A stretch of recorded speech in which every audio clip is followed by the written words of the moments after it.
Halo semuanya, selamat datang kembali di channel aku, Ajeng Septin. Oke, di video kali ini aku mau bahas tentang materi trik dan soal sosiokultural P3K Sekolah Rakyat tahun 2026, yang mana mirip dengan soal-soal tahun lalu ya. Oke, tapi sebelum ke soalnya, di sini aku lanjutkan dulu materinya ya. Materi tentang sosiokultural itu sebelumnya udah aku sampaikan di video sebelum ini. Nah, nanti ini adalah video lanjutannya, yaitu pembahasan dari nomor 11 sampai dengan 20. Buat teman-teman yang belum tahu atau belum menonton video sebelumnya, yaitu pembahasan soal dari nomor 1 sampai 10, bisa lihat videoku yang sebelum ini ya. Oke, jadi teman-teman kalau besok dihadapkan soal sosiokultural, sesuai dengan namanya, sosial, kultur, itu apa sih budaya? Jadi budaya sosial kita itu gimana ya? Itu toleransi, kemudian menjalin kerjasama baik antara individu maupun dengan kelompok ya. Jadi nanti dipilih jawaban-jawaban yang peka terhadap kemajemukan atau perbedaan. Ini toleransi ya intinya ya. Peka membantu, menawarkan bantuan sebisanya kita. Kemudian aktif mengembangkan sikap saling menghargai dan juga persatuan. Kemudian sikap toleransi tadi ya, dan juga mendayagunakan perbedaan secara positif untuk efektivitas organisasi. Intinya apa? Intinya kita toleransi, kemudian menawarkan bantuan sebisanya kita, dan juga peduli. Seperti itu. Nah, ini adalah acuannya yaitu Permen Pan RB nomor 38 tahun 2017. Oke, langsung aja ya kita ke soal-soalnya, mulai dari soal nomor 11. Seperti biasanya, silahkan dikerjakan dulu. Aku beri waktu 15 detik, tapi nanti boleh di-pause aja sama teman-teman. Setelah itu aku bahas, dan nanti di akhir silahkan tulis kalian salah berapa. Atau bahkan betul semua ya. Oke, langsung saja silahkan dikerjakan dalam waktu 15 detik.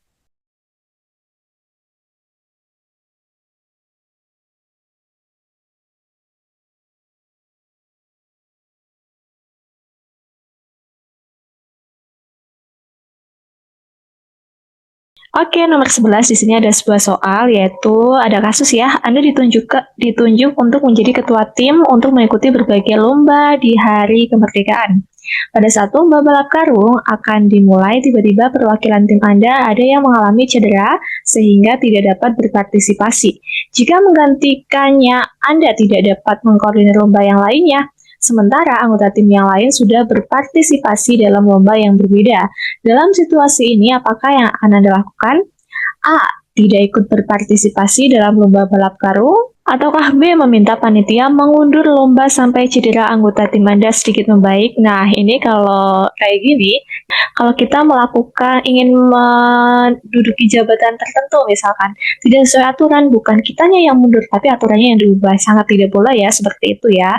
Itu tidak sesuai dengan visi misi ataupun hakikat dari sosiokultural. Oke, C. Meminta anggota tim yang sudah selesai berlomba untuk ikut berlomba kembali, ataukah C. Menggantikan perwakilan tim saya untuk bertanding dan meminta anggota yang lain untuk menggantikan tugas saya sementara waktu. Di sini konsepnya bagaimana sih kalian itu kedudukannya sebagai ketua tim ya, jadi kalian nanti yang mengkoordinir gitu. Pada saat lomba balap karung akan dimulai, tiba-tiba perwakilan tim kalian itu mengalami cedera. Ya, balap karungnya cedera sehingga tidak dapat berpartisipasi. Yang belum berpartisipasi ketuanya ya. Oke, sementara anggota tim lain sudah berpartisipasi. Jadi anggota-anggota kalian itu sudah berpartisipasi semuanya gitu. Nah, dalam situasi ini tuh apa yang akan Anda lakukan? Indikator yang dinilai di sini adalah kepemimpinan, yaitu bagaimana kalian mengambil keputusan ketika ada permasalahan di dalam tim kalian itu. Ada dua alternatif jawaban yang bisa dipilih, yaitu C atau D ya. Tetapi kalau di C sini meminta anggota tim yang sudah selesai berlomba untuk ikut berlomba kembali, sepertinya itu tenaganya nanti sudah terkuras untuk pertandingan sebelumnya ya. Jadi akan membuat dia kesulitan bertanding di pertandingan selanjutnya. Sehingga langkah yang paling tepat adalah dengan cara kalian yang menggantikannya ya, sebagai ketua yang seharusnya menggantikannya dan mengamanahkan tugas mengkoordinir anggota kepada anggota lain untuk sementara waktu. Karena kondisi kalian itu masih fit gitu ya. Oke, jadi jawaban yang paling tepat adalah yang D. Lanjut ya, kita ke soal nomor 12.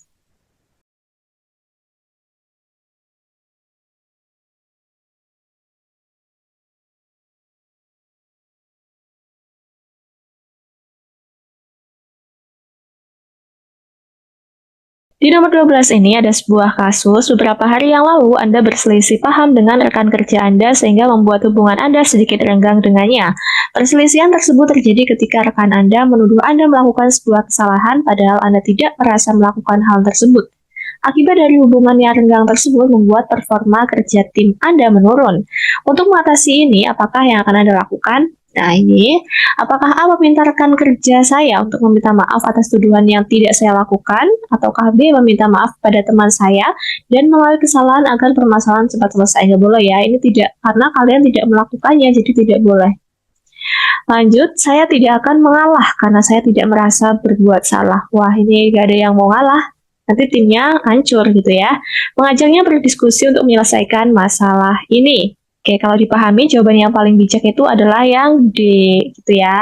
Jadi mengajaknya berdiskusi itu tidak ada yang egonya tuh tidak menguasai kalian. Kalau meminta rekan kerja untuk meminta maaf itu kayaknya kayak gimana banget gitu kan ya, atas tuduhan yang tidak saya lakukan. Ya memang benar, tapi kalau bahasanya itu lebih diperhalus, mengajaknya diskusi aja.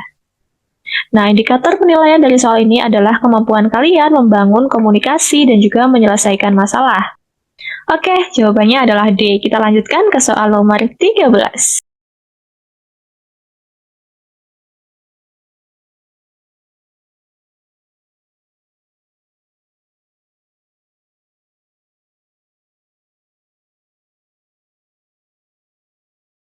Di nomor 13 ini ada sebuah kasus, yaitu pada saat melakukan negosiasi dengan klien Anda untuk memperoleh kesepakatan, Anda melihat bahwa klien Anda kurang terbuka sehingga Anda sulit untuk mendapatkan informasi yang Anda butuhkan dalam negosiasi tersebut. Dalam kondisi ini, bagaimanakah cara Anda untuk mengatasinya? Apakah A. mengakhiri negosiasi dan mencari klien lain? Wah, jangan gitu ya. Ini tidak ada komunikasi yang baik. Sementara di sosiokultural, sosial dan kultural kita harus bersosialisasi sesuai dengan budaya, kultur gitu ya. Jadi tidak boleh beregois diri. B. mengarahkan pembicaraan lebih santai dan tidak terlalu formal agar klien saya merasa lebih nyaman. Ataukah C. meminta untuk terbuka karena kerjasama ini adalah kepentingan bersama. Berarti langsung ditegur ya. Wah, nanti ini kalau yang takut malah nggak jadi kerjasama ya, jadi jangan. Menjadwalkan ulang pertemuan tidak bagus karena itu menunda hal atau sesuatu. Jadi yang paling tepat adalah mengarahkan pembicaraan lebih santai ya, biar nyaman. Kalau nyaman nanti biasanya akan lebih casisus gitu. Terutama ada loh orang-orang yang dia itu sifatnya mungkin kalau udah akrab dia akan ngomong banyak, tapi kalau belum akrab tuh nggak bisa. Itu tidak profesional ya kalau dalam hal kerja, tetapi memang ada yang seperti itu. Makanya kita di sini harus bisa, misalnya berhadapan dengan orang seperti itu, harus bisa mencairkan dulu suasananya. Jadi indikator yang dinilai dalam soal ini adalah kemampuan dalam membangun relasi gitu ya. Ketika berhadapan dengan klien yang mungkin tertutup dan juga menjawab sewajarnya aja, pastikan kalian tuh bersikap ramah, supel, agar dia itu merasa nyaman di dekat kalian dan bisa melakukan negosiasi seperti yang diharapkan. Oke, jadi jawabannya adalah yang B. Lanjut ya, udah tahu polanya ya di soal sosiokultural ini yang diminta itu yang bagaimana? Lanjut ya ke soal nomor 14.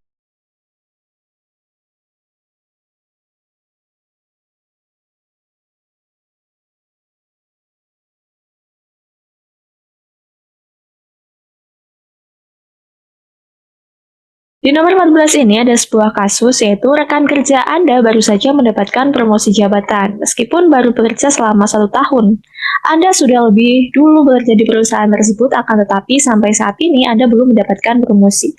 Dalam situasi ini, sikap Anda adalah apakah turut bahagia dan memberikan ucapan selamat kepada rekan tersebut, ataukah menceritakan kepada rekan kerja yang lain bahwa dia belum layak untuk mendapatkan promosi jabatan. Jadi ini iri dengki ya, jangan ya. Oke, ataukah C protes kepada atasan mengenai keputusannya, ataukah D berusaha terlihat bahagia dan juga dengan pencapaiannya. Berusaha terlihat bahagia, berarti aslinya nggak bahagia ya.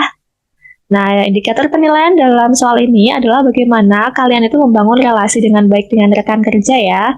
Jadi, sebisa mungkin menjadikan teman sebagai motivasi lebih giat supaya kalian itu bisa seperti itu. Tapi perlu diingat lagi hal pertama yang harus dilakukan yaitu ketika teman kalian meraih sesuatu adalah dengan mengapresiasi gitu. Sehingga jawaban yang paling tepat adalah yang iya, yang diapresiasi, diberikan selamat gitu. Kita koreksi diri juga ya, apakah selama ini kinerja kita tuh kurang maksimal atau banyak izin atau bagaimana. Oke, gitu ya. Lanjut soal nomor 15.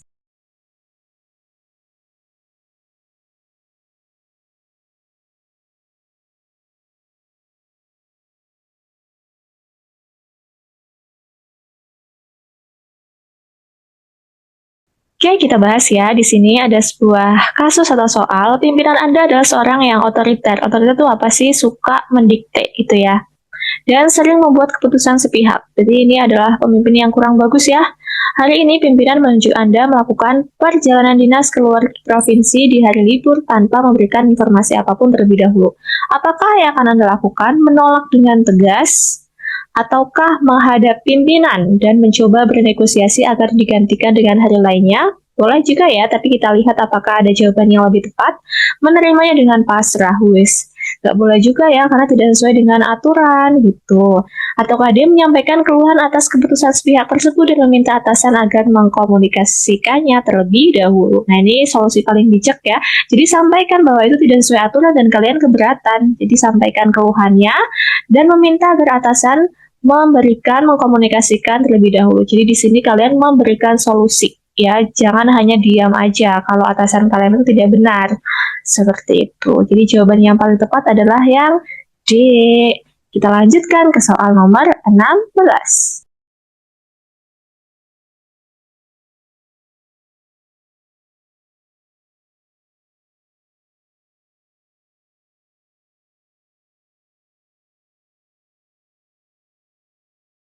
Nomor 16, agar dapat memperluas koneksi dalam dunia kerja, maka saya akan rajin memberikan hadiah kepada petinggi perusahaan. Nggak boleh ya, ini pungli. Dilarang. Bekerja secara profesional dan menunjukkan kemampuan saya, it's good gitu ya. Kita lihat apakah ada yang lebih bagus. Menjalin komunikasi dengan relasi kerja yang baru agar mereka dapat mengingat saya. Nah, yang lama gimana dong? Oke, kita lihat mengikuti setiap acara penting dan memperkenalkan diri saya. Ya, kalau acaranya nggak buat divisi kalian ya jangan ikut itu ya. Ini tidak tepat. Ini cuma menjalin aja, tidak ditonjolkan bahwasanya kalian tuh punya kemampuan. Nah, kalau misalkan klien lihat sebuah perusahaan, pasti itu dilihat kualitasnya kan, tidak hanya kenal. Tapi kalau kenal-kenal aja dan kualitasnya biasa aja, tidak ditonjolkan, pasti dia mau menjalin kerja sama seperti itu kan. Nah, silahkan bekerja secara profesional gitu ya. Jadi profesional di sini tuh artinya luas, kalian menjalin komunikasi dengan baik ketika meeting misalkan, kemudian menunjukkan kemampuan kalian dengan keprofesionalitasan itu. Jadi jawaban yang lebih tepat dan paling tepat di opsi A, B, C, D adalah yang B. Gitu. Oke, kita lanjutkan ya ke soal nomor 17.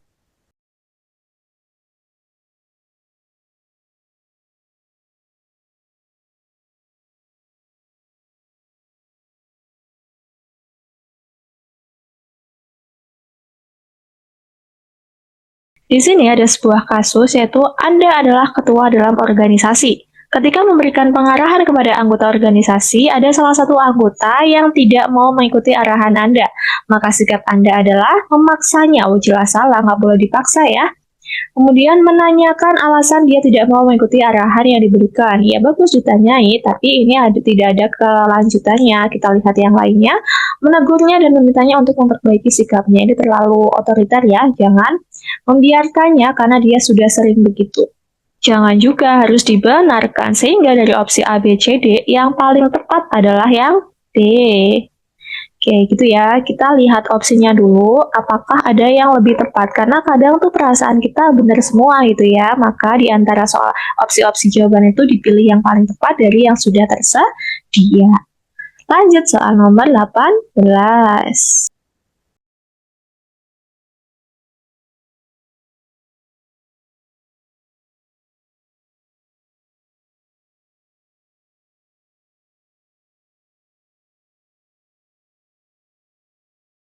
Sebagai lulusan universitas ternama, Kepala Desa mempercayakan Anda untuk menjadi ketua panitia di Hari Kemerdekaan. Anda harus bekerja sama dengan warga desa yang memiliki usia jauh lebih tua dari Anda.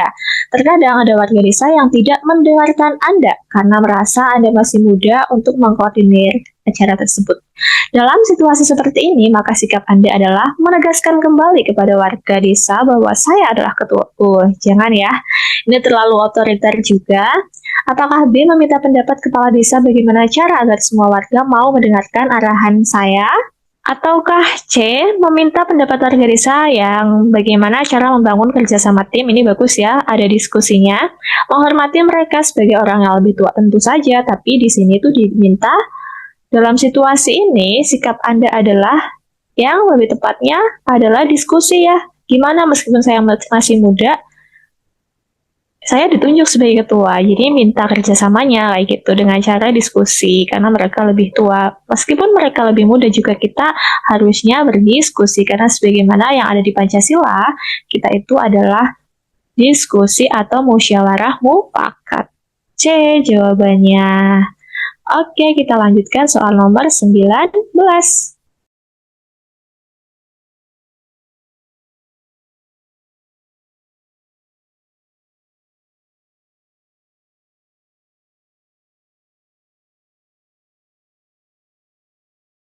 Di soal 19 ini ada sebuah kasus, yaitu pada saat Anda sedang mengemudi bersama keluarga Anda melihat seorang pengendara motor mengendarai motornya dengan kecepatan di atas rata-rata. Ngebut ya, dan sangat membahayakan. Ia juga melanggar lampu lalu lintas dengan tetap menerobos lampu merah. Meskipun jalanan sepi, Anda tetap khawatir jika tiba-tiba ada kendaraan lain dan akhirnya mengakibatkan kecelakaan. Reaksi Anda melihat kejadian tersebut adalah A. Membunyikan klakson berulang kali agar pengendara tersebut sadar akan tindakannya. Ataukah B. Mencatat plat nomor kendaraan pengendara tersebut dan menelpon polisi untuk melaporkannya. Ataukah C. Meminta anggota keluarga untuk mencatat plat nomor kendaraan pengendara motor tersebut dan menelpon polisi untuk melaporkannya. Nah, ini agak berbeda dengan agak sedikit sama B dan juga C ya. Kita lihat nanti perbedaannya. Kita lihat dulu, mencari pos polisi terdekat dan melaporkan pengendara tersebut. Ini kelamaan, nanti udah keburu lepas ya. Membunyikan klakson berulang kali nanti mengganggu pengendara lain, jadi jangan dilakukan. Silahkan, yang paling bisa dilakukan adalah yang C ya.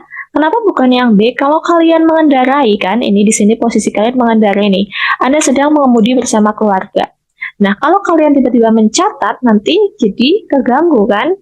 Takutnya tiba-tiba berhenti di jalan, nanti yang belakang keganggu. Nah, makanya minta kepada anggota keluarga Anda, silakan yang tidak mengendarai, tidak mengemudi untuk mencatat. Kemudian telepon polisi agar nanti bisa dicegat atau upaya polisinya bagaimana, kayak gitu ya. Jadi tidak membahayakan pengendara lain. Jadi jawaban yang paling tepat adalah yang C, gitu. Lanjut ya, jadi intinya tuh di sosiokultural kalian memilih jawaban yang paling bijak gitu ya. Oke, coba nomor 20.